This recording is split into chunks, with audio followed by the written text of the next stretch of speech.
I woke up. My head rang. I can feel the tinnitus vibrating every hair in my ears. My mouth was dry, and I decided that water would be a blessing right now. My boxers being the only protection from the cold of this old wooden house, I stand up and make my way downstairs. Each step creaked, the railing itself moaned as I merely passed it. Made my way into the kitchen, peering out of the window as I approached the sink. I'm not a fancy man, no. I turn the sink on, allow the pipes to rumble a bit, and shove my face underneath the water. I jerk my head back, disgusted by its taste. I look down at the water. At least I thought it was water. Black, putrid, and iridescent, limiting itself to shades between red and black. It smelled of blood. It tasted of rotting meat. It sent shivers down my spine as I felt it drip from my chin to my chest. I can't even breathe, the vapor is so thick from the shit. I look up to the window. There, standing in the reflection, she stood. Karen, her crimson hair filled with worms, her bright blue eyes with maggots dripping from them, blood pouring from her orifices. And she began exposing herself to me, maggots and worms falling out of her, her sex rotting and dripping with the same bloody tar that filled the sink. I couldn't get myself to wheel around and look at her. I just stayed put, mouth gaping as her sex's tar poured out of my mouth as well. "Don't you love me?" she said, with a smile, exposing her teeth grimed with blood and dirt. Soil spilled out, and the dirt was audible in her speech, grinding against her teeth as she begged the question. "You know I do," I say quietly. I couldn't help but become aroused at the image of my first love, despite how gray her skin had become from necrosis, despite the rotting filth that poured from her sex, despite the crooked and rotting smile that presented itself, exposing herself to me. She noticed.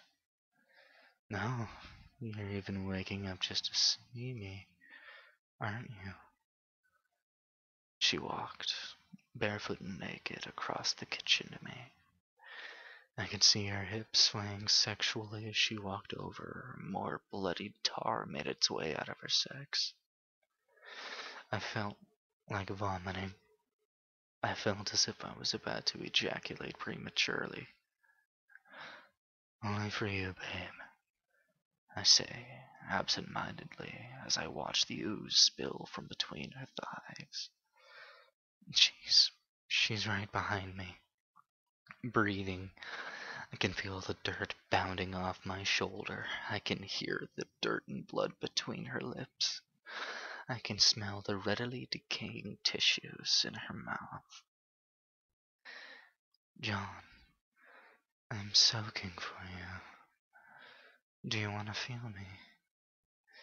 My nectar?"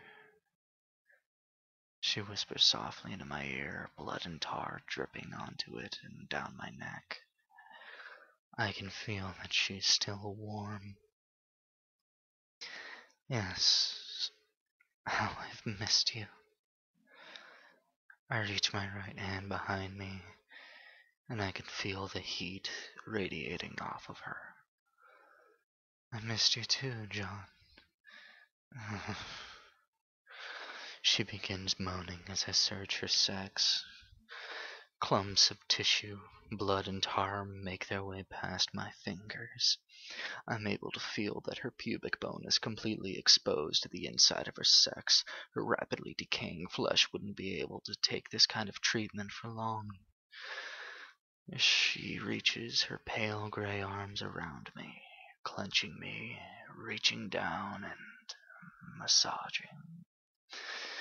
Moaning heavily in my ear, I can tell that most of the dirt has already fallen out of her mouth. She kisses my cheek. Blood, dirt, tar, and pus pool where her lips were.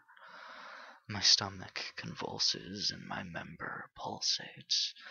I'm gasping for air here, and I can't even think straight. Neither can she as her moaning becomes more erratic, her breathing even heavier. I can feel the inside of her contract, pulsating with a heartbeat that should have stopped years ago. I love you, John. She giggles quietly as I feel her reach climax from the inside. I didn't mean for you to die, Kay. I wake up. I'm covered in sweat and my boxers and blankets stick to me like I'm covered in adhesives. I look over to Karen, asleep in my bed. These nightmares need to stop.